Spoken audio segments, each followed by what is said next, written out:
Matthew Perry, Friends, Lovers, and the Big Terrible Things. My review.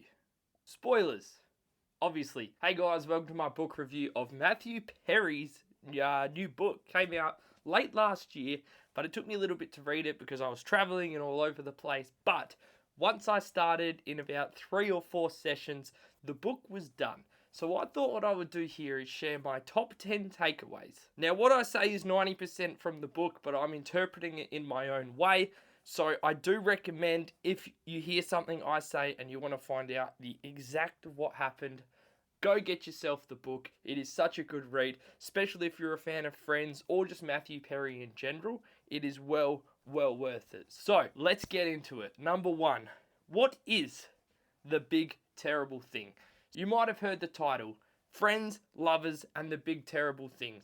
Obviously, Friends is the TV show as well as his friends.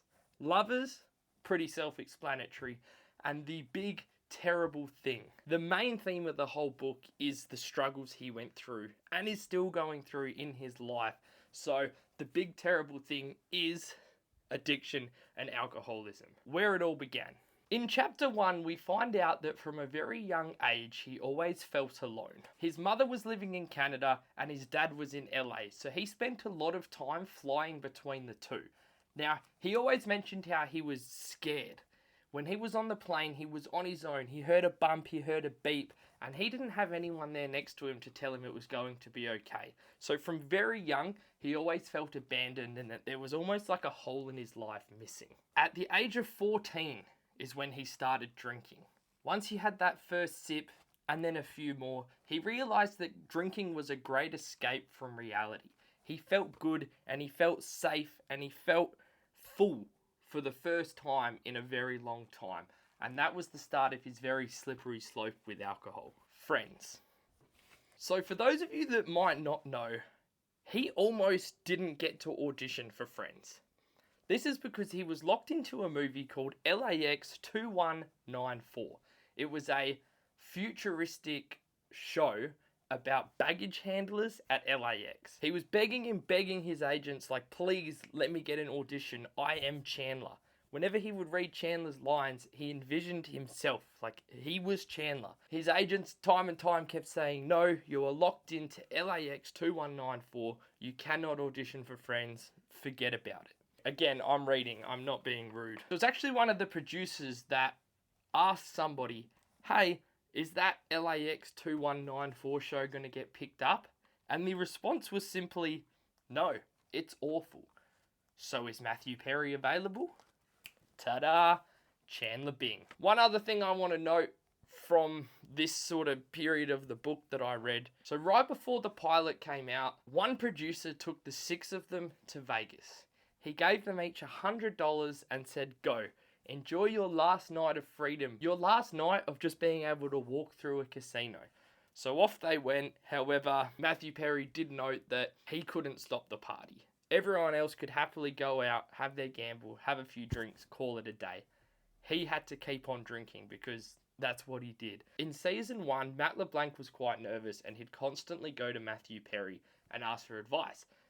How do I deliver this line? How should I say this line? All of that. But by season 10, Matthew Perry admitted that it was Matt LeBlanc that was helping him. So I just thought that was cool. Wanted to get that out there. Moving on to number 4, lovers. So a common theme throughout this book was his lovers and, let's say, his failed relationship due to commitment that was in his own head. He truly believed that if he didn't end the relationship when it was going good, they were going to break his heart and move on. Just leave him behind. He dated Julia Roberts in 1995. She was asked to be on the show and she pretty much said, I will only do it if I'm a part of Chandler's storyline. So when they were trying to get her, she actually told Matthew Perry that she would only do the show if he could explain quantum physics to her. So he did. He learned quantum physics overnight. Next thing you know, she's on Friends and she's in Chandler's storyline. So they dated for a while, but again, he was dating Julia Roberts. He was on the #1 show in the world, but he had to break up with her because in his head, she was going to leave him and that would have been more pain. Now, there's a few other girlfriends he mentions throughout, Again, I highly recommend you read the book. I nearly said watch it. It's a book. I highly recommend you read it because he goes on and on about all his different girlfriends. Rachel, who would constantly take him to all of his rehabs, and yeah, it gets crazy, but we'll get to that soon. Okay, number 5. This to me is the most interesting because I have loved Friends for about 10 years now. I was a little bit late to it. My mate Jonathan got me onto it in year 9, and I've never looked back. You could always tell what Matthew Perry was going through based on how he looked. When he was really skinny, he was on pills. When he had a little bit of extra weight, he was drinking. Now, when he was really skinny and had a goatee, he was on 55 pills a day. That is a lot. The end of season 3 is where you see that. He looks terrible, as he says. He has the goatee, he's skinny, and he really wasn't doing good at all. So on the contrary, between season 3 and 4, he went to rehab. So at the start of season 4, he actually looked great. So if you watch the series through, you'll see what he was going through just based on how he looks. Season 9 was the only season where he was 100% sober through the entire thing. He looked the best, he felt the best, and it's the only season he was nominated for an Emmy. Number 6, just how bad it got. It was quite sad to read about what he actually went through. So he was filming a movie and he had a jet ski accident, but he had to keep filming the movie. So a doctor gave him a pill. He took the pill and he said he felt amazing. So that night he went home and had 40 more pills delivered to his doorstep. 1.5 years later, he was on 55 pills a day. It got so bad that he started to fall asleep on set. When the camera wasn't on him, he would fall asleep. Matt LeBlanc would quickly tap him on the leg, wake him up, and he would deliver his line, and you would never even know. He doesn't say which part of the show this was, but you will never know because he still delivered his lines on time no matter what he was going through. He would use methadone, Xanax, Coke, and vodka every single day. He was actually living in rehab when Chandler and Monica got married. They deemed that he was not ready to be released, so it was an at-home rehab where he would be driven to and from the set every single day. So he was in Switzerland getting treatment. They were giving him pills whilst he was there. However, when they were done, they sent him away and they told him that he'd be able to get the same pills and care back in LA. So, because he was Chandler from Friends, he couldn't just go to the airport and jump on a normal plane. He had to hire a $175,000 jet and fly to LA. When he got there, he went and saw the doctors. However, the new doctor in charge decided that he wasn't going to get the same pills. So what did he do? He rented another $175,000 jet and flew straight back to Switzerland. That's how bad it got. He has spent roughly $7 million trying to get sober. He's been to roughly 6,000 AA meetings. He's been to rehab 15 times and he has gone to therapy 2 times a week for 30 years. Number 7. Why and how did he quit drinking? So drinking was a big one that he'd been doing since he was 14. Everywhere he went. If he went out to the bar, if he was at home on his own, at a hotel, out at a club, he would drink. When he finished, he would keep on drinking. When he was in home rehab, he started having hallucinations. I believe it was drug related, but he was still drinking and he was just not in a good place. And he was in his kitchen. A light came through the window, but it wasn't just like the sun was shining through. He truly believes it was God. It was God sending him a sign, and that sign was to stop drinking.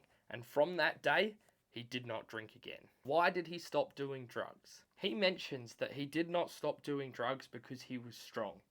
He stopped doing drugs because they simply did not work for him anymore. So when he was in Switzerland at his worst, he was doing 800 milligrams of opiates, and it was not getting him high. The next step for him was heroin, and luckily, he was scared of heroin.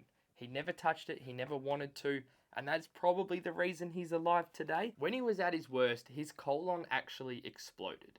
It nearly killed him, and he was on a colostomy bag for a long time, and that was enough for him to be scared out of it. The doctors pretty much said if that happened again, he would either die or he would be on a colostomy, sorry, I don't know what it is, colostomy bag for the rest of his life. So those sort of things combined is why he stopped. So he admits he wasn't strong, he simply wasn't getting high anymore, but if he kept trying, there was a good chance he was going to be on a bag for the rest of his life. And that made him stop. The hardest to quit, smoking. He went to the doctors and they pretty much said, if you don't stop smoking, you're going to be dead by 60. However, if you stop smoking, you'll live until your 80s. So he decided it was time to stop smoking. Instantly, he went from having 60 a day down to 10. Although it was tough, he managed to do that. 10 smokes a day. However, that wasn't going to cut it. It had to be 0. He went to hypnosis. He decided to get hypnotized. When he left the first session, he said nothing happened. He kept smoking. He was like, pretty much, this is a waste of my time. Then he went on to the second session. Now, he admits that it didn't make him stop smoking, but it made him scared. He was scared with every cigarette he had, which was a good thing. And then after the third session, he didn't touch a smoke again. That was until he went to bite into a peanut butter toast. I'm pretty sure it was peanut butter, but it was definitely toast. And when he bit into it, all his teeth fell out. Ow. So he went to the dentist, got it all sorted, but he reckons it was some of the worst pain he's ever felt. The pain was so bad, he started smoking again. But luckily for him, he went back to the hypnotist and did it all again, and he stopped smoking. So that is good. He managed to stop drinking, drugs, and smoking. Well done. This brings me to point number 10. Now, point number 10 isn't a takeaway from the book, but this is me. These are my words. I just want to say thank you to Matthew Perry. Through all of this, he continued entertaining and making one of the greatest, if not the greatest show of all time. People in every generation, in every day and age are watching Friends. And he did all that whilst actively trying to fight the big, terrible thing. So I want to personally thank him for that. Not that he'll ever see this, but I'm sure a lot of people that might be listening to this or have read the book themselves will agree he did amazing for what he was going through. His book made me read other books on the same topic. And I read Jodie Sweetin's book. She is Stephanie from Full House. And what I found is that they have very similar stories, even timelines, ages they started drinking, reasons behind it. I won't go into that because this is about Matthew Perry, but that's just something I really wanted to know. My one final thanks to Matthew Perry is I hadn't read a book in a very long time. I read his entire book, and now all I want to do is keep learning, keep finding out about different people and the struggles or the not struggles of their life. So that is it for this video, ladies and gentlemen. Thank you very much for watching. If you've read the book, please comment some thoughts below. Let's have a conversation in the comments. If you haven't, I hope I brought a little bit of light to what he was going through. The dogs are barking, so that is my cue. Ladies and gentlemen, Matthew Perry, Friends, Lovers, and the Big Terrible Thing. Subscribe if you haven't already, and I will see you in the next one.